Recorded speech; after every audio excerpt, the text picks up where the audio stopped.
기후변화로부터 나도 지키고 가족도 지키는 부자 아빠 살아남는 아빠.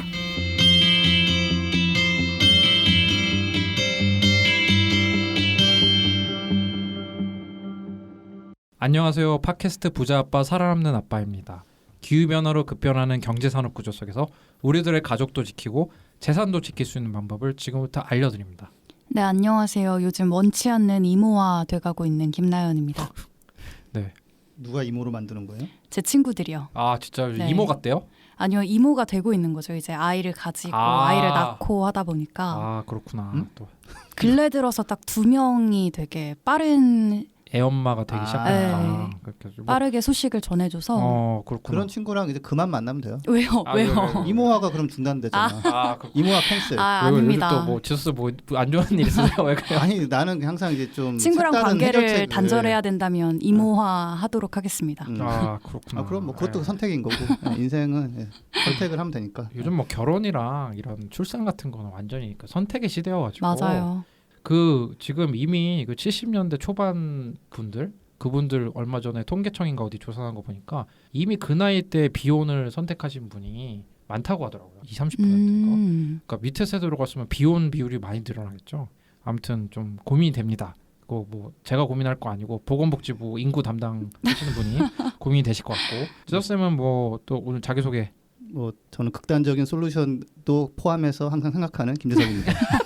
왜 친구 지저쌤의 관계를 단절해라. 지저쌤의 아이고. 솔루션 요즘 뭐 누가 뭐라 했나 보네. 뭐 아무튼 예. 아니 나도 얘기하고 나니까 네. 조금 정말 색다르다. 정말 아이디어가 통통 튄다. 이런 인재를 누가 데려가면 정말 좋을 것 같다. 이런 생각을 해봤어요. 네, 저는 재택과 그 육아는 도대체 양립할 수 없는 것이라는 걸 몸소 체험하고 있는 차윤탁입니다. 예, 정말 이게 돌봄 교실을 또 보내려고 하니까 네. 또 좀 그렇고 그렇더라고요. 하여튼 막 쉽지가 않은데 그 모든 학부모님들이 지금 다 어려우실 거예요. 예. 힘들죠. 학교의 소중함을 다시 한번 깨달으실 텐데 다 힘내셨으면 좋겠고 뭐 아이들이 제일 힘들지 않겠습니까? 답답하고. 그쵸. 예, 아닌데 그래서 우리 애들은 집에서 학교도 안 가고 잘 놀아요. 제가 봤을 때 부모님 특히 집에서 양육을 담당하시는 분들이 너무 힘들다. 그렇군요. 네, 알겠습니다. 네, 그럼 오늘 또 전하는 말씀 듣고 이제 실속 있는 코너 한번 진행해 보도록 하겠습니다. 플라스틱으로 넘쳐난 대한민국. 일회용 플라스틱 없는 장보기가 불가능할까요? 대형마트가 변하면 가능합니다.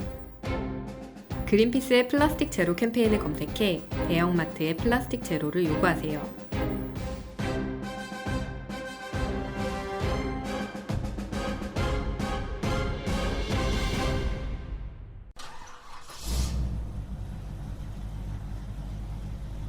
거리의 소리를 찾아서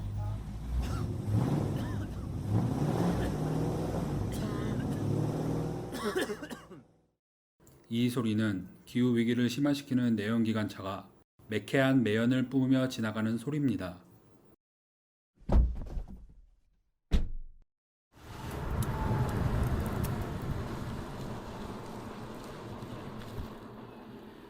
이 소리는 지구를 지키고 내 지갑도 지키는 전기차에서 나는 소리입니다.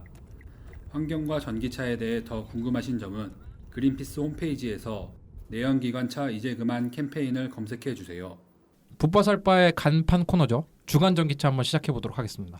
오늘 어떤 소식 갖고 오셨나요? 오늘은 2020년 1사분기 전기차 판매 대수가 나왔어요. 그래서 전체 8,130대가 팔렸습니다. 우리나라죠? 네, 우리나라. 네. 예. 그리고 작년에는 6,345대가 팔렸어요. 이 그 1사분기에. 그래서 28.1%가 늘어났고요. 근데 한 가지 재밌는 현상은 테슬라가 4,139대로 절반이네요. 예, 절반을 먹어버렸어요. 그래서 절반 이상이네. 그러네. 3분의 2네. 4대 중 2대는 테슬라였네. 한국에서 아니 팔린. 절반 정도죠. 4,139대니까. 이게 뭔가 모델 3가 출시돼서 그러네. 그런 건가요? 그렇죠. 예, 작년에는 모델 S랑 X만 있을 때는 236대였어요. 근데 이제 4,000대가 됐으니까 20배 정도 늘어난 거고요. 근데 요거 늘어난 만큼 현대차가 많이 줄었어요.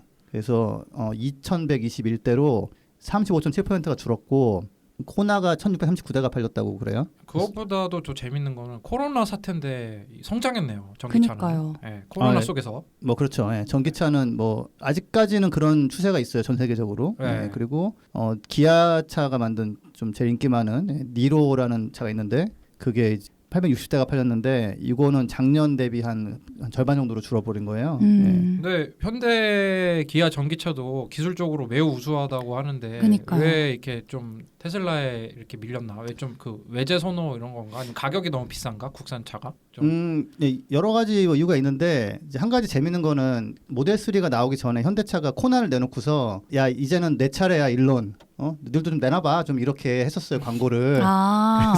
일론 머스크한테 이제 너네도 내놔라. 네, 근데 네. 그건 상당히 좀 패기 넘치는. 네, 패기 넘치고 재치 있는 광고였어요. 네. 그리고 우리가 먼저 내놨다 소형 SUV. 근데 이제 그 일론의 답변이 나온 거죠. 여기 내놨어. 어쩔 거야. 그래서 했는데 일단은 모델 3가 제가 가끔 얘기했지만 그렇게 안 비싸요. 우리나라에서 파는 코나가 옵션 막 집어넣으면 한 5천만 원 좀 넘거든요. 네. 근데 모델 3 같은 경우는 옵션이 별로 안 들어간 거가 값이 그 정도 돼요. 5천만 원 초반이거든요. 네, 그러다 보니까 뭐 보조금 제하면은 한 4천만 원 정도니까 그랜저 하이브리드가 한 3,600에서 4,400 정도 된대요. 요즘 차값이 보통 비싼 게 아니에요. 그러네요. 그러니까 그랜저 하이브리드 살 사람들은 조금만 눈을 돌리면 사실은 보조금 받으면 모델 3 살 수 있거든요. 예, 그래서 그런 것도 있고 이게 예약을 오랫동안 받은 거라서 지금까지 이제 쫙 그 쌓아놨던 수요가 그게 있었는데 다, 그게 해소된 것도 있고. 근데 여기서 이제 그 코나나 니로가 정말 뭐 차가 별로여서 안 팔리느냐라고 하면 유럽에서는 사실 코나나 니로 같은 경우는 다 좋은데 네. 받으려면 한 1년 정도 걸린다. 인기가 너무 많아서. 예, 지금 줄이 너무 길어가지고. 예, 그래서 제가 봤을 때는 한국에 안 팔린 이유 중 하나는 모델 3는 일단 한국에 물량을 많이 보낸 시기였고 네. 코나나 니로 같은 경우는 유럽의 규제를 맞추기 위해서라도 많이 팔아야 되거든요. 예, 그래서 아마 그 물량이 이제 한국 차는 유럽으로 가고 미국 차인 모델 3가 한국 들어오고 뭐 이렇게 해서 된 것 같고 이대로 쭉 가지는 않을 거예요. 근데 이제 기사는 이제 막 테슬라가 싹쓸이했다 뭐 이러면서 이렇게 나오는데 이게 좀 여기서 저는 봤으면 좋겠는 거는 꼭 여기서 어떤 분들이 이래요. 야 외제차가 막 보조금 싹쓸이하고 문제 있는 거 아니냐. 근데 그건 되게 좀 너무 좁게 보는 거고요. 전기차를 잘 만들면 이렇게 잘 팔린다라는 거를 이게 보여주는 거니까. 그것도 그렇고 또 네. 테슬라 3에 들어가는 한국 부품이 막 또 없냐? 다 있잖아요. 맞아요. 그렇게 없어요? 좀 있는데 네. 사실 배터리가 파나소닉에서 만든 거거든요. 그래 지금 뭐 우리가 불매한다는 그 일본 제품이죠. 근데 예. 이제 뭐 지금 우리 기업이랑 또 얘기하고 있다면서요. 근데 작년 한 2월 달부터는 LG 화학에서 만든 배터리가 들어가요. 네. 네. 예, 그러니까 사실은 이제 테슬라가 잘 되면 거기에 중요 부품인 배터리가 우리나라에 들어갈 수 있기 때문에 뭐 여러모로 온난화도 막을 겸 뭐 이런 시장의 그런 전기차로 전환도 가속화시킬 겸 뭐 좋은 소식입니다. 이게 잘 팔리고 있다는 거는. 그 제가 볼 때는 뭐 아무 근거도 없이 하는 얘기지만 현대나 기아차가 정말 전기차를 많이 팔 그런 진짜 의욕이 생긴다면 중장년층을 좀 많이 겨냥을 해가지고 정말 충전이 엄청 쉽다. 왜냐면은 이게 그냥 아무 통계는 없습니다만 젊은 세대들이 약간 외제차를 좀 선호하고 전기차나 이런 새로운 기술 좀 선호할 수 있는데 조금 제 주변의 중장년층은 외제차의 그 유지 보수나 이런 거에 좀 질려가지고 국산차를 사고 싶어하시는 분도 있거든요. 그래서 근데 지금 뭐 사실은 현대기아차가 열심히 전기차를 팔 뭐 의욕이 있어 보입니까? 약간씩은 준비하는 것 같아요. 제가 한번 여기 방송에 소개했던 그 프로페시라고 네네. 예, 그런 차도 지금 한번 네. 내놨었고 네. 내년 정도에는 뭐 중형차를 하나 내놓는다고 해요. 예, 음. 제네시스를 전기차로 바꾸겠다고 이제 그 뭐 제네시스 엠블럼도 뭐 바꿨는데 그 이유가 앞으로 이제 전기차에 더 어울리게 뭐 만든다 이런 얘기도 하고 그러니까 할 수는 있는데 이제 얼마큼 세게 나올지는 조금 지켜봐야죠. 예. 네, 알겠습니다. 먼저 좀 잘 대비해서 또 현대에도 좋은 소식이 있었으면 좋겠고 그다음에 또 어떤 소식 갖고 오셨나요? 예, 이건 미국 소식인데요. 트럼프가 코로나 사태를 맞이하여 내놨던 연비 규제를 완화시키는 사실 트럼프의 그 인생 테마가 오바마가 한 거 다 없애버리겠다 뭐 이런 게 좀 있거든요. 그러니까, 예, 환경 규제 다 없앤다. 그래서 약화시켰는데 그 캘리포니아에서 따로 하는 전기차 의무 판매제가 있어요. 그리고 그 미국의 주들은 캘리포니아 거를 따라갈 수 있는 또 뭐 권한이 있거든요. 그런 옵션이 있어요. 그래서 3월달에 워싱턴 주가 이제 나도 캘리포니아처럼 할래라고 합류를 했고 12번째로 합류한 거예요. 그리고 요번 이제 4월달에 미네소타, 뉴멕시코, 그다음에 오하이오도 우리도 캘리포니아식으로 해야겠다. 전기차가 늘어나야 된다라고 해서 합류를 하고 있어서 그 트럼프가 깽판을 치는 와중에 그래도 지역 주정부들에서는 좀 리더십을 약간 보이고 있어서 그나마 다행이고, 한 가지 쌤통인 거는 자동차 업체가 이런 식으로 어느 시장에는 어떻게 만들고 어느 시장은 저렇게 만들고 이거 되게 골치 아파하거든요. 트럼프랑 해가지고 연비 규제 약화시켰다가 시장이 양분돼서 두 가지 다른 거를 대응해야 되는 골치 아픈 상황으로 좀 빠지고 있다. 그래서 그건 좀 쌤통이다. 네. 지금 기후변화 걱정하시고 그러신 분들 중에서 트럼프가 재선되는 이런 악몽 꾸시는 분들이 전 세계적으로 많을 거예요. 근데 지금 제가 봤을 때 혹시나 진짜 만에 하나 그런 불상사가 생기면 제가 봤을 때는 진짜 좀 미국에서 독립전쟁 발생하는 거 아닌가. 그랬으면 좋겠어 차라리. 네. 그랬으면 좋겠어 차라리. 진짜. 지금 너무 그 사망자도 너무 많고 아이고, 미국에 진짜 저도 저 미국의 친구한테 저 카톡 보냈거든요. 이제 걱정된다고. 안타깝습니다. 또 어떤 소식 갖고 오셨나요? 예, 또 다른 이제 하나는 그 국무조정실에서 우리나라 소식인데요. 네. 규제 신문고라는 게 있대요. 있어요. 네. 네, 그래서 거기다가 하나 올라온 안건 중에 하나가 그 완속 충전기 7kWh짜리 그러니까 너무 느리다. 네. 미국은 17.6까지도 있는데 예. 속도를 좀 높여달라. 그래가지고 조정실에서 그래? 그 뭐 타당한 건의네. 오케이, 그러면은 앞으로 완속 충전기를 2배 반 정도 빠르게 하는 것을 승인하겠다. 해가지고 됐어요. 그래서 충전 시간이 이제 줄어들게 됐는데, 이제 하나 재밌는 거는 우리나라가 지금 완속이라고 부르는 7kWh짜리 충전기가 영어로는 뭔지 아세요? 몰라요. 패스트 차저. 아. 그리고 급속이라고 부르는 거는 래피드 차저 해가지고 7kW만 돼도 그 해외에서는 이 정도 상당히 빠르네 이렇게 되는 건데, 네. 우리나라는 인정할 수 없다. 우리는 완속을 17.6으로 높이자 이렇게 해가지고 통과가 될 것 같고, 이렇게 되면은 근데 이게 괜찮은 게 제가 급속 충전을 해보면 이게 너무 빨라요. 그래서 꼭 휴게소 가가지고 물려놓고서 밥 먹다 보면 충전이 끝나. 그래서 그 우동 면발이 한 8줄 남았는데 뛰어가서 갔다 오면은 면발이 예전 같지가 않고 되게 아쉬운 그런 있었는데, 이런 식으로 완속 충전기를 차라리 해놓으면 물려놓고 한 3-40분 딱 이제 뭐 어디 볼일을 본다거나 뭘 하든지 뭐 관광지를 간다거나 했을 때 아주 적지도 않고 또 너무 빨라가지고 중간에 하던 일을 멈추고 돌아야 되지도 않게. 그래서 이게 설치가 많이 되면은 뭐 이래저래 또 전기차 충전과 이런 환경은 더 좋아질 것 같습니다.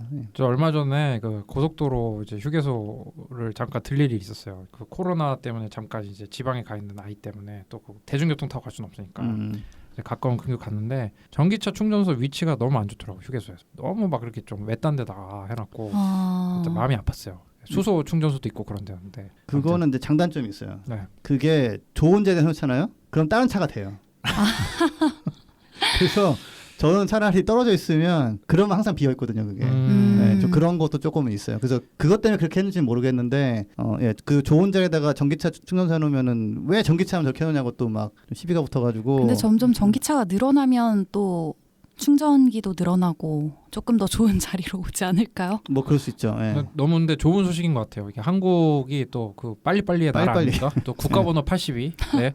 정말 이런 그러네요, 거는 진짜? 그래요. 국가번호 플러스 82. 근데 이제 국무조정실에서 또 이런 거는 또 받아들여가지고, 그리고 이제 완속 충전기는 없고 계속 빨라지겠죠. 이제 그렇죠. 플러스 80이면 더 빨리네. 네, 그러니까 지금 뭐 급속 충전이 우동 하나 먹기 전에 충전이 그렇게 많이 된다는 거는 30분도 안 걸린다는 거잖아요. 사실 지금 기름 넣는 것도 한 10분 걸리거든요. 대략 뭐그 셀프 같은 데 또 5분에서 10분은 걸리기 때문에 금방 차이가 안 날, 이제 잡힐 것 같습니다. 네, 오늘 즐겁고 재밌는 소식 감사합니다. 네, 감사합니다. 네. 부자 아빠, 살아남는 아빠. 네, 오늘은 좀 어때요? 지구가 좀 오늘은 평화롭습니까? 어떻습니까? 평화로운 줄 알았는데 평화롭지 않은 소식이 또 많이 들려가지고 하나를 가지고 왔어요. 지구재난 방송 한번 시작해 보겠습니다. 네. 어떤 그렇게 또 안타까운 소식이 또 있나요? 제가 2월에 전해드린 동아프리카 지역에 이제 사막 메뚜기 떼가 출몰을 했다, 이런 소식 기억하시나요?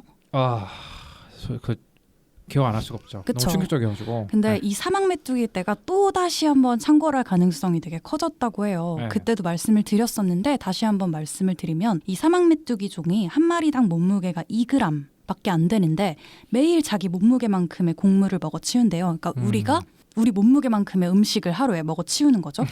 그리고 1제곱킬로미터 넓이에 최대 8천만 마리가 뭉쳐서 날아다니는데 이 8천만 마리가 하루에 3만 5천 명분의 식량을 먹어 치울 수 있다. 그러니까 진짜 어마어마한 식량을 먹어 치우는 거죠. 그리고 이 메뚜기 떼가 돌아다니면서 3만 5천 명 밥을 꿀꺽꿀꺽 하는 거 아니죠? 그렇죠. 안 그래도 동아프리카는 식량이나 이런 게 늘 그쵸. 부족한데 얘네가 또 잡식성이라 뭐 쌀, 보리, 옥수수, 목화, 바나나, 나뭇잎, 뭐 식물, 과일류를 뭐 가리지 않고 다 먹는데요. 그래서 다시 한번 또 이제 기근이 오지 않을까라고 걱정을 하더라고요. 실제로 세계식량기구 홈페이지에서 지금 8일자로 업데이트된 내용이었는데 사막 메뚜기 상황 업데이트라는 정보가 있어요. 그래서 그걸 보면 진짜 이게 여기 심각한 심각해요. 거예요. 웃을 일이 아니네 진짜. 네. 네. 그래서 지난 3월 말, 그러니까 얼마 안 됐죠. 한 보름 전인데 그때 되게 비가 엄청 많이 내렸대요. 그래서 동아프리카랑 예멘 동부, 이란 남부 여기서 메뚜기 수가 이제 극적으로 늘어날 수 있다. 이렇게 좀 경고를 한 건데 AP통신에 따르면 첫 번째 때보다 20배 정도 되는 2차 메뚜기 때가 도착할 거다. 20배? 네, 20배요. 그러니까 그때도 식량 때문에 되게 난리가 났었는데 3월에 또 비 또 내렸구나. 네, 또 내렸어요.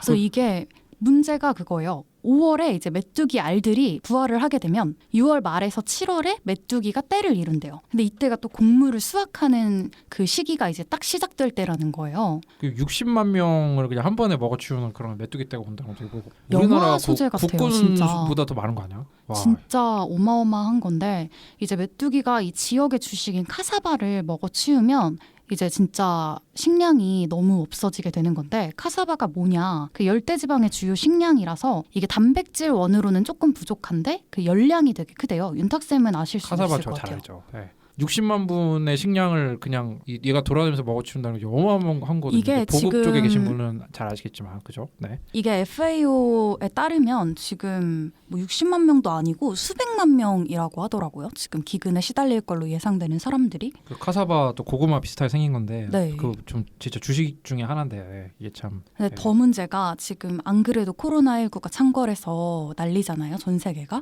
근데 이제 우간다 농촌 지역에서도 굉장히 이제 메뚜기 떼를 우려를 하고 있는데 그게 어느 정도냐. 코로나19보다 지금 메뚜기 떼가 더 시급한 거예요. 이분들한테는. 근데 지금 방제 작업을 또 할 수도 없는 게 코로나19로 봉쇄령이 내려져가지고 집 밖으로 못 나가고 그리고 방제의 가장 효과적인 방법이 그 살충제를 항공에서 도포를 하는 거래요. 근데 또 지금 이게 코로나 때문에 수송에 문제가 생겨서 그만큼의 양을 수입할 수도 없다고 하더라고요. 제가 우간다 밑에 있는 탄자니아에 있었잖아요. 네. 거기서 우선은 농사라는 게 자체가 농업 선진국처럼 생산성이 높지도 않아요. 그리고 언제나 이제 인간과 동물의 경계가 훨씬 더 해가지고 네. 예를 들어 어떤 식이냐면은 선진국의 농업 기술자가 가가지고 생산성을 높이겠다고 그 씨앗을 딱딱딱 줄을 세워가지고 오와열을 맞춰가지고 네. 그게 딱 심은 거예요. 심었더니 다음날 다 씨앗이 다 없었어. 왜요? 왜냐면 그 쥐들이 패턴을 외워가지고 싹 다 먹어버린 거야. 그래가지고 이 농업 전문가가 봤을 때는 그냥 왜 이렇게 씨앗을 그냥 이렇게 흩뿌리냐 이렇게 하면 안 자란다라는데 그게 다 이유가 있을 정도로 이 방제가 쉽지가 않거든요. 쥐들이 진짜 똑똑하구나. 그래가지고 이게 진짜 그리고 여기서는 뭐 쌀을 막 저장해 놓고 막 그렇게 먹는 게 아니라 네. 농사에서 자기 집도 먹고 팔기도 하고 네. 그렇게 이제 농업 비중이 높은데 이거는 이 메뚜기가 진짜 웃을 일이 아닌 게 그렇죠. 생계가 지금 무너질 수 있는 건데. 갑자기 어디서 메뚜기 떼가 나타나가지고 이렇게 가는 거잖아요. 좀 심각한 것 같고. 진짜. 그리고 뭐 인류의 역사가 쥐나 이런 애들과 식량을 이제 뺏고 이러는 그게 계속 진짜 지난하게 있었는데 이게 아무래도 개독이나 이런 데서는 아직도 이게 그 손실 보는 게 많이 그 문제거든요. 근데 참 갑자기 나타난 메뚜기 떼 때문에 좀 너무 가슴이 아픕니다. 네. 그리고 다른 소식도 한 가지 가지고 왔는데 이게 좀 우리나라에서 막 기후변화 관련한 뭐 설문조사가 있냐 없냐 뭐 이런 얘기 했었잖아요. 근데 있었어요. 이게 결과가 나와서 그 결과를 가지고 왔는데 이제 시민 10명 중에 8명 이상이 코로나19 사태의 근본 원인이 생태계 파괴라는 데 이제 동의했다. 이런 결과가 나온 거예요. 이게 환경보건시민센터가 리서치뷰에 의뢰해서 지난 4일에서 5일 동안 성인 1000명을 대상으로 진행한 코로나19 국민의식조사 결과인데요. 질문이 이거였대요. 코로나19 사태의 근본 원인이 기후변화 때문이고 앞으로 이런 일이 자주 일어날 것이다 라는 지적에 이제 사람들이 매우 동의한다랑 다소 동의한다가 거의 40%를 다 넘었어요. 그래서 전체 84.6%가 이제 동의한다라고 응답을 한 거죠. 그리고 같은 이제 문장에 생태계 파괴 때문이라는 지적에 사람들이 또 84%가 동의를 한다고 한 거예요. 그래서 되게 놀랐던 게 기후위기랑 전염병의 이 상관관계에 대한 이해도가 되게 높게 나와서 저는 좀 놀라웠거든요. 사실 이런 설문조사도 처음 보기는 했고요. 근데 이제 기후위기로 인해서 이제 뭐 산불, 가뭄 뭐 이런 극단적인 이상기후 현상이 많이 발생을 할 수 있잖아요. 그리고 그렇게 되면 저희가 늘 얘기했던 것처럼 야생동물들은 서식지를 잃고 자꾸 사람들이랑 만나게 되고 그러면 이제 새로운 바이러스가 또 창궐을 할 수 이런 건데 예를 들어서 이제 2004년에서 2007년에 발생했던 조류 인플루엔자는 뭐 이름에서도 당연히 나와 있지만 새에게서 이제 옮겨온 거고 그리고 2009년에 발생했던 신종플루는 돼지에서 옮겨온 거였잖아요. 그리고 또 전 세계를 정말 공포에 떨게 했던 사스 그리고 에볼라 바이러스 이건 박쥐에서 옮겨왔고 또 여기서 우리가 주목해야 될 게 모기예요. 저희가 모기가 뭐 빨리 나온다 뭐 이런 얘기를 했었는데 모기 같은 이제 흡혈곤충이 이런 감염병을 전파하는 매개체가 된다는 거예요. 그래서 랜싯이라고 되게 세계적인 의학학술지 있잖아요. 여기에 네. 이제 작년 연례 보고서에 따르면 이제 기후위기로 인해 말라리아랑 댕기열 같은 이런 질병을 전파하는 모기가 번식하기 적합한 환경이 조성됐다. 이렇게 나오더라고요. 이게 근데 조금 더 이제 네. 조사를 몇 개월 더 해봐야 나올 거지만 지금 안 그래도 그 트럼프 대통령이 뭐 부활절 때까지 뭐 코로나 정상화 시킨다고 설레발 쳤다가 완전히 지금 그쵸. 초토화가 됐잖아요. 근데 그쵸. 댓글 열심히 또 달아주시는 청취자분의 저 천주교 사제분이 계시긴 한데 프란치스코 교황님이 부활절 앞두고 한 인터뷰에서 코로나는 기후변화를 외면한 자연의 대응이라고 이렇게 얘기를 하셨거든요. 근데 지금 저는 이 설문조사가 약간은 좀 아쉬운 게 네. 사실은 과학적인 연구 대해서 뭐 원인이나 이런 거는 설문 대상이 아니거든요, 사실은. 그것도 맞죠. 예, 예. 근데 사실은 지금 정리가 되고 있는 거는 생태계 파괴 때문에 인수감염 공통 바이러스가 늘어나고 있다라는 거는 그거는 뭐 거의 확실하고요. 연구 많이 돼 있고. 네. 근데 기후 변화 같은 경우는 그런 동물의 이동 경로를 바꾼다거나 뭐 해서 접촉을 하는 기회를 늘린다 이런 건 있지만 기후 변화는 좀 직접적인 원인은 아닌 것으로 정리가 돼 있거든요. 그러니까 환경 파괴가 훨씬 더 좀 영향이 직접적이고 기후 변화는 모기 같은 거의 확산은 맞는데 이런 뭐 박쥐에서 뭐 시작된 코로나라든지 이런 거하고는 조금 약간 거리가 있는 있다. 걸로 되어 있는 거고요. 전체적으로 우리가 환경을 사실은 지금까지 그냥 수도 없이 파괴하고 들쑤셔면서도 잘 먹고 잘 살았어요. 전체적으로는. 근데 이제는 약간 그 한계 같은 거가 도달했는데 그게 저 같은 경우는 제가 걱정했던 거는 이제 그런 온도가 올라가서 폭염이라든지 곡물 생산, 뭐 태풍 이런 거를 주목했는데 그거 외에 이제 바이러스라는 새로운 게 우리한테 정말 강하게 치고 들어온 거죠 지금. 그리고 지석쌤이 얘기해 주신 거에 조금 덧붙이면 지금 현재 지구 평균 기온이 산업화 이전 대비 약 1.1도 이 정도 상승을 했잖아요. 근데 이 온도 상승도 바이러스랑 이제 병원체가 유발하는 이런 전염병에 되게 큰 영향이 있다는 거예요. 그래서 실제로 공공위생대학원 미생물학이랑 면역학 전문가들에 따르면 기온이 상승하면 이제 환경이 변화하니까 그 변화된 환경 속에서 살아남은 병원체가 사람의 체온에 더 쉽게 적응을 한대요. 그렇죠.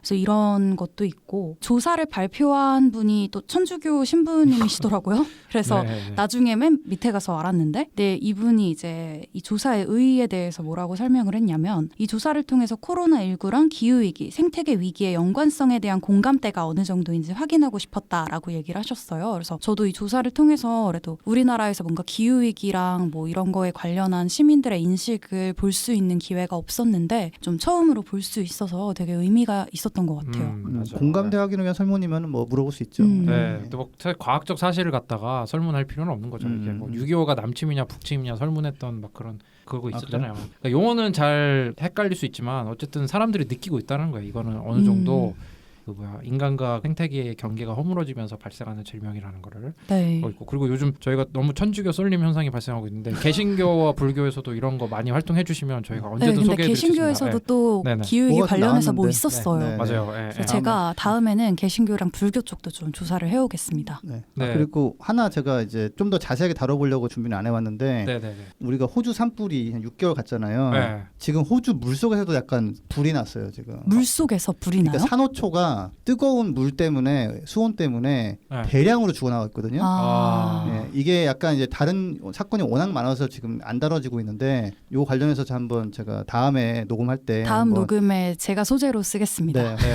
네. 아니 뭐 지석 쌤이 뭐 나연 쌤 그 대본도 준비해 주신다고. 아, 그러면 좋죠. 아, 그러나 이게 저 호주에서 산호초가 계속 죽어나가고 있었거든요. 이게 급속화되고 있나 본데 네. 또 참 너무 안타까운 소식인데 다음에 한번 몇백 킬로미터가 한꺼번에 죽거든요. 네. 네. 제가 다음에 좀 잘 조사를 해보겠습니다. 네, 그럼 저희 또 전하는 말씀 듣고 다음 코너 진행해 보도록 하겠습니다.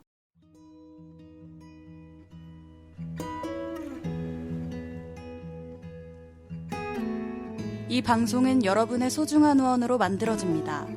국제환경단체 그린피스 서울사무소에 후원해주실 분들은 네이버에서 그린피스 팟캐를 검색하시면 쉽게 후원에 참여해주실 수 있습니다.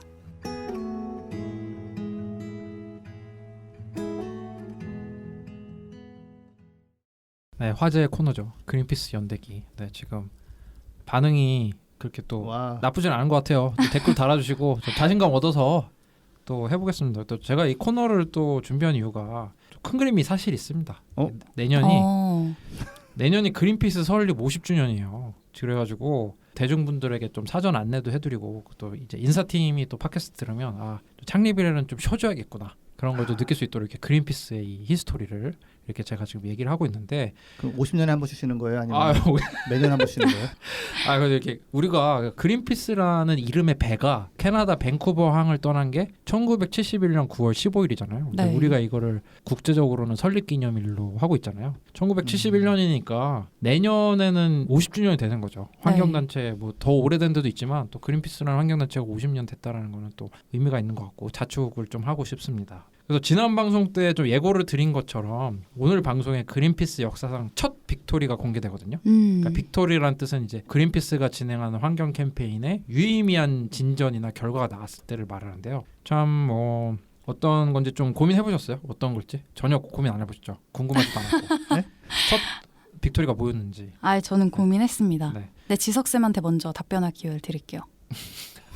그 뭐 원자력 실험 막으러 갔는데 그 실험 안 된 거 아닌가? 네, 맞습니다. 그래서 지난 그 방송 때 어디까지 말씀드렸냐면 그린피스의 전신인 Don't Make a Wave 커뮤니티, 파도를 만들지 말자라는 커뮤니티. 그러니까 알래스카 인근에서 핵실험을 하면 파도나 이런 핵 물질이 누출될 수도 있고 이렇게 영향을 받을 수 있어서 이제 그거를 은유적으로 만든 이름이죠. 거기서 이제 광어잡이배 이름을 그린피스로 바꿔가지고 12명이 타고 이제 항해를 하잖아요. 네. 그래도 저번에 좀 퀴즈가 없으니까 약간 두 분이 심심해하는 것 같아서 제가 퀴즈를 만들었는데 좀 진행해볼까요? 네, 어때요? 좋아요. 뭐 콜사인 그대로 가시겠습니까? 김나였나 김나? 네, 맞아요. 저 그냥 지석 할게요. 지석. 좋습니다. 지석 김나. 그래가지고 이제 12명이 타는 배니까 그냥 우리 저기 뭐 목포나 이런 데 갔을 때 빌리는 낚싯배 사이즈로 간 거예요. 그래서 간 건데 여기서 한 명이 선장이고 한 명이 기관장이고 나머지 10명이 선원인데 자, 여기서 질문.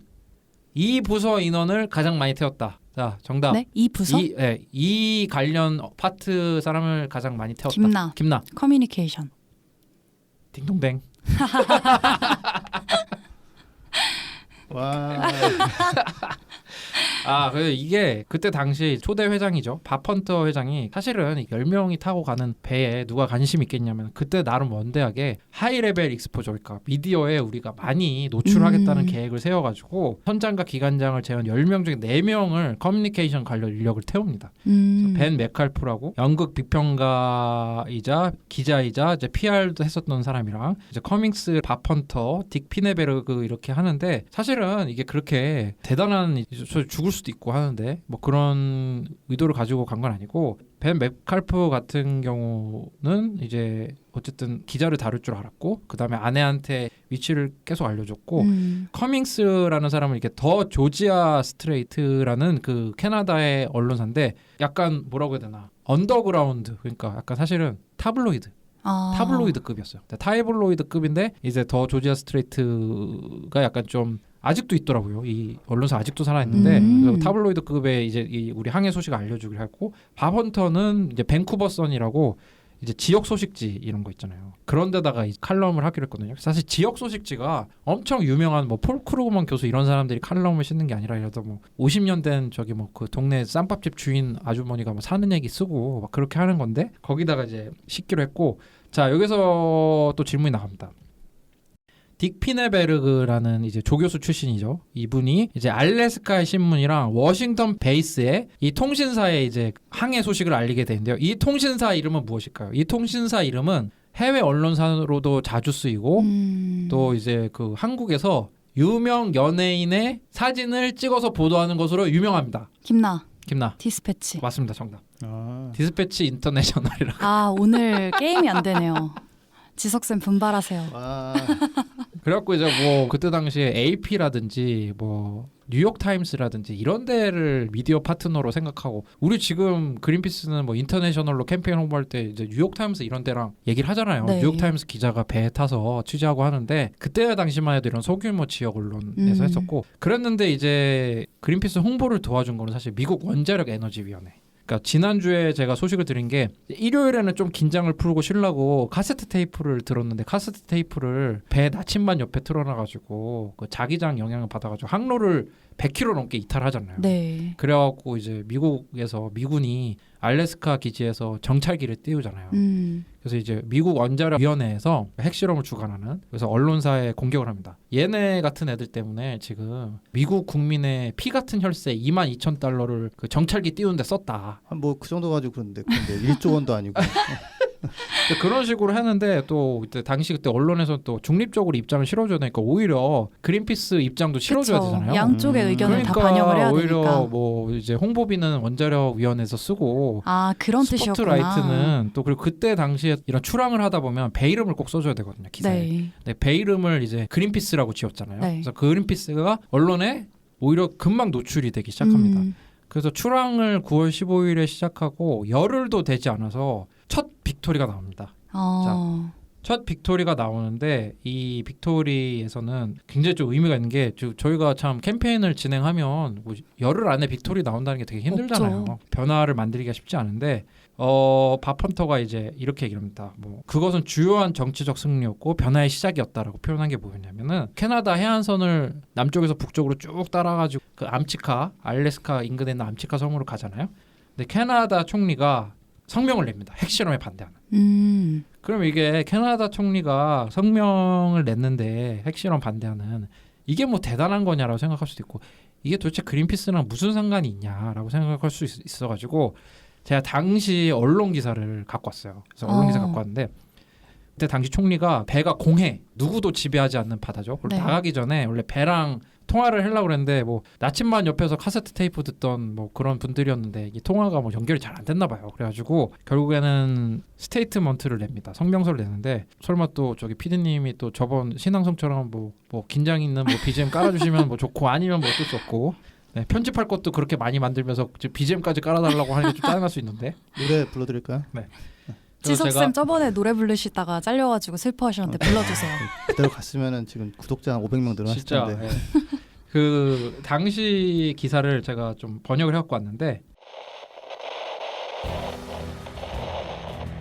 캐나다 총리는 예정된 암치카 핵실험을 반대하는 성명을 냈다. 그러나 그는 저항을 위해 떠난 그린피스 배 선원들에게 메시지를 보내는 데는 실패했다. 밴쿠버에 있는 그린피스 대변인은 라디오로 총리가 선원들과 컨택을 시도했으나 다른 지역으로 멀어져서 못했다. 배는 몇 주 뒤에 예정된 미 정부의 핵실험을 정지시키기 위해 알래스카 인근 암치카 섬을 항해 중이다. 이렇게 이제 그린피스 관계자. 근데 지금 그린피스 관계자가 아마 이러면 BGM을 못 가시겠군요. 맥칼비의 아내로 추정이 되는 사람인 것 같아요. 밴쿠버에 있으니까. 또 총리는 이렇게 말했다. 캐나다 사람들과 브리티시 콜롬비아주의 시민들에게 큰 분노를 일으키는 이 실험에 대해 대단한 우려가 있다. 암치카에 예정된 지하 핵실험은 캐나다 정부와 미 정부 간의 많은 협의의 주제가 되고 있다. 캐나다 정부는 미 정부에게 알렸다. 그것은 제한된 실험에 대해 동의할 수 없으며 우리는 모든 이런 핵실험이 중단되어야 한다. 라는 것이다. 암치트카 폭탄을 막기 위한 캐나다 연합체는 리처드 닉슨 미 대통령에게 핵실험을 반대하는 6,000명의 이름이 담긴 전보를 보냈다. 이게 그 얼마나 대단한 거냐면 캐나다와 미국 관계를 보면 대단할 수가 있어요. 미국 사람들이 좀 캐나다 어떻게 생각합니까? 거기 뭐 나무나 좀 가져오고 뭐 눈 보고 싶으면 살짝 가는 뭐 그 정도로 보통 보죠. 그렇죠. 이제 캐나다 사람들은 근데 그렇게 생각 안 하거든요. 우리는 미국 사람이 아니야. 우리 미국과 달라. 우리 미국의 좀 업그레이드된 버전이야. 완전 사회 소셜 완전 다르잖아요. 옛날에 시코라는 그 미국의 의료 시스템 문제, 네, 그 고발할 때 쇼킹한 게 손가락 다치면은 그 치료받으러 캐나다 국경 넘는다고. 근데 시코는 진짜 충격적. 네, 그리고 또 캐나다는 약간 좀 유러피언 스타일의 사회복지가 돼 있고. 그쵸. 아무튼 그런데 이때 이런 성명을 낸 캐나다 총리 이름이 피에르 엘리엇 트리도, 애칭 팻, 애완동물 할 때 팻. 이분이 누구냐면 좀 이분 이름 들었을 때 뭐 감오는 거 없어요? 저는 없어요. 피에르 엘리엇 트리도. 현재 총리 아버지 아닌가요? 맞아요. 그러네. 지금, 트리도 총리. 네. 지금 미남 총리로 유명하죠. 저스틴 생긴 건 뭐 그냥 네, 뭐 그냥 저냥. 프랑스계라서 뭐 그런데 저스틴인데 쥐스탱 트루도 총리 지금 전 캐나다 총리죠. 그리고 저기 뭐야 트럼프 뒷담하다가 걸려가지고 뭐 좀 그랬는데 이분이 이 지금 피에르 엘리엇 트루도 당시 이제 71년에 그린피스에 대한 항해를 지지하는 그런 성명을 냈던 사람의 첫자들이에요. 그래가지고 이 그 피에르 엘리엇 트리도 총리라는 사람이 저는 뭐 캐나다 사람이 아니니까 모르겠지만 캐나다에서 역대 3번째로 장수한 총리, 그러니까 오래 살았다가 아니라 오래 재임한 총리. 그래서 68년에서 79년까지 총리하고 한 번 졌다가 바로 1년 만에 다시 또 총리가 돼가지고 80년에서 84년 하고, 그러니까 우리나라로 따지면 약간 뭐 역대 대통령 아니면 3김 정치인 정도 되는 레벨의 사람이에요. 그 리버럴 파티의 이제 당수를 지내기도 했고 굉장히 대단한 사람인데 이 빅토리가 난 거의 이제 기준을 보면은 캐나다가 이제 미국과의 좀 더 독립적인 관계를 꾀하고 캐나다와 미국이 좀 사이가 안 좋았을 때 그럴 때 이제 이런 의미 있는 이제 빅토리가 나온 건데 캐나다 입장에서는 그 핵실험은 알래스카 인근에서 하잖아요. 물론 미국 땅이긴 하지만. 네. 근데 그 방사능이 유출되는 그런 피해는 캐나다 국민들한테 오고 반면 거기에서 나오는 이런 뭐라 그럴까 충격파 같은 게 그 막상 그런 지진 같은 피해는 캐나다가 볼 수 있는데 그 미국과 캐나다가 미국에 굉장히 좀 의존적인 관계잖아요. 수출입의 50% 이상을. 그러니까 약간 큰 얘기를 못 하는 거예요. 그리고 그 이 총리가 그런 얘기를 했을 때요. 그러니까 미국과 사는 거는 한 방에 코끼리랑 같이 사는 것 같다. 그러니까 워낙에 그 초강대국이랑 옆에서 사는 게 혜택도 있지만 피해보는 게 너무 많은 거예요. 그리고 약간 좀 미국에서 좀 캐나다는 약간 조금 막 좀 우습게 보고 막 그런 게 있는데 캐나다 국민들 입장에서는 캐나다 사람들이 주도가 돼가지고 미국의 핵실험을 막으러 간다는 것 자체가 좀 통쾌했다. 그래서 그런 것도 이 좀 배경에 없지 않아 있었다. 뭔가 가려운 곳에 긁어준 이런 느낌이었나 보네요. 그리고 당시 이제 리처드 닉슨 대통령이 워낙에 또 이제 악명이 높잖아요. 워낙 저 정치적인 사건도 많았어요. 베트남 전쟁부터 해서 뭐 그 뭐야 워터게이트 스캔들 뭐 전 세계 정치 스캔들 중에 가장 유명한 스캔들이죠. 워터게이트 스캔들부터 해가지고 여러 문제가 많았고 또 어떤 문제가 있었냐면 또 베트남 전쟁에 반대하는 미국 사람들이 대거 캐나다로 갔는데 미국 입장에서는 그 걔네들 돌려보내라고 하고 싶었는데 뭐 리버럴 파티 있었던 사람이 이거 돌려보내지 않았을 거 아니에요. 그래서 그런 갈등 속에서 또 이런 유의미한 그런 지지 성명이 나왔다. 그러니까 이제 아무래도 좀 항해에 그 탄력 받았겠죠. 그리고 사실은 이 그린피스의 이 전신인 Don't Make a Wave 커미티가 생겨난 이유가 이거를 좀 해결해보자라고 미국 기반의 이제 시에라 클럽이라는 NGO에다가 지금도 있는 유명한 NGO죠. 굉장히 크죠. 네, 거기다가 이제 핵실험 반대 캠페인 해보자라고 했는데 노 해가지고 이게 생겨난 거잖아요. 그래가지고 이렇게 첫 빅토리가 나오게 됩니다. 근데 참 사실은 그린피스 설립 멤버가 막 오면은 라떼는 말이야 9일 만에 빅토리가 났어. 그리고 막 뭐 총리가 바로 지지해줬어. 막 이렇게 될 수가 있는데 그래도 그때 말라고 그래요 그럼. 그때 당시에 정말 그 이제 선장이랑 그 기관장도 용기가 대단하죠. 그때 그쵸. 서쪽에 미국 캐나다 해안 중에서 핵실험 막으러 가겠다는 배는 아무도 없었다는 거 아니에요. 근데 그 배를 내준 용기도 대단하고 10명도 무슨 뭐 전문 뭐 정치인이나 언론인이나 이런 사람들이 아닌 사람들이 와가지고 타서 이런 관심을 이끌어냈다는 거는 좀 참 유의미한 결과인 것 같습니다. 그래서 오늘은 이제 첫 빅토리 소식을 들어다니고 이제 한 열흘 정도 했네요. 항해가 한 40일 정도 되는데. 그래서 많이 했네요. 그래도. 네, 저 같았으면 이제 총리가 지선을 했는데 돌아가자 그랬을 것 같은데 계속 갔구나. 이제 저희 또 코너의 묘미죠. 이제 감쪽급 조연 역할하는 패트릭 무어가 네. 슬슬 활약하나요? 이 원자력 그러니까 측정기 이게 뭐 네. 가우저라고 하죠. 이거 한국말로 뭐라고 하죠? 가우저를 이 측정기 뭐 측정기라고 하나? 그러니까 방사능이 방사능 좀 측정기. 느껴지면은 네. 이렇게 그 찌지직 찌직하는 하고. 그거를 들고 배에 탔어요. 준비성 음. 철저하게. 이제 그것이 슬슬 움직이기 시작합니다. 예. 어. 그래서 어떤 일이 발생하는지 저 다음 코너에서 좀 더 알려드릴 테니 저 그린피스의 이 설립 이야기에 많은 관심 가져주시길 부탁드립니다. 네, 그러면 전하는 말씀 듣고 오늘 방송 마무리하도록 하겠습니다.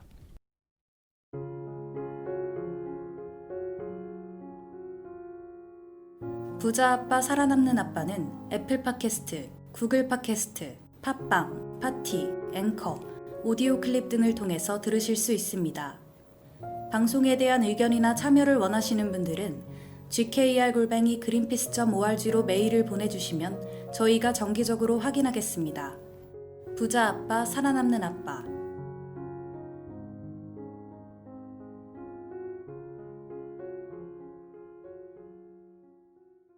네, 오늘 방송 진행해봤는데요. 정말 지난 일주일간 많은 일이 있었잖아요. 뭐 네. 선거도 있었고 지금 이 방송 나올 때쯤 선거 결과가 나오겠지만 또 이제 코로나도 이제 아직 종식될 기미가 안 보이고 그런 속에서 또 약간 좀 흉흉한 소식을 또 달아봤는데 오늘 방송 어떠셨습니까? 저는 일단 2개의 퀴즈를 다 맞춰서 매우 뿌듯한 마음이고요. 그리고 끝입니다. 그리고 또 메뚜기의 무서움 다시 한번 알려주시는데 아, 그쵸. 정말 좀 다음 주에는 처참합니다. 꼭 네. 호주의 지금 산호초가 어떤지 좀 잘 준비해 오도록 사실 하겠습니다. 산호초 잘 모르거든요. 또 산호초에 그냥 산호초에 대한 모든 것. 사람들은 나 산호초 아는 거 딱 그거 없어. 니모랑 그 니모가 나오는 배경이 있는 곳이 그리고- 살라고 있는 그리고 거예요. 그게 예쁘다. 산호초가 예쁘다. 그거밖에 모르지. 이게 생태계적 역할을 뭐 하는지 잘 모르니까 네. 좀 많이 궁금하니까 또 다음 방송에서 많이 소개해 주시면 좋겠고 또 저 코너에서는 첫 빅토리가 나온 다음에 어떻게 항해를 어떻게 하는지 심리적 변화 이런 것도 또 잘 알려드릴 수 있도록 하겠고 또 김수 선생님 오늘 또 재밌는 소식 갖고 오시잖아요. 또 한국인에 맞는 이 초스피드 충전 소식 또 들어오셨는데 또 다음에 또 전기차로 재밌는 소식 네, 재밌는 소식이 나오기가 좀 쉽지 않을 것 같아요. 지금 네. 자동차 산업 쪽에 다 지금 뭐 공장 문 닫고 그러고 있어가지고 좋은 소식 있으면 좋겠고. 네. 근데 조금 아무튼 저희가 예상하지 않았던 그런 흐름의 뉴스들도 좀 나올 수 있지 않을까 싶습니다. 또 그리고 코로나 또 속에서 전기차는 그래도 더 팔렸다는 것도 뭐 아직 큰 규모는 아니지만 아직까지는 그런데 그게 이제 생산에 지장을 안 받은 식의 만든 것들이 팔린 거라서 그렇죠. 미리 예약한 거긴 하겠지만 여기서부터는 이제 어떻게 풀지는 좀 봐야 될 것 같아요. 네, 그리고 이제 저희가 다음 주는 분명히 업로드가 됩니다. 그래서 많이 이제 들어주셨으면 좋겠고요. 그 마지막으로 팟빵 뮤직에서 제공하는 음악입니다. 창출님이 부르셨는데요. 별이 저물다를 듣고 마무리할 수 있도록 하겠습니다. 네, 감사합니다. 감사합니다.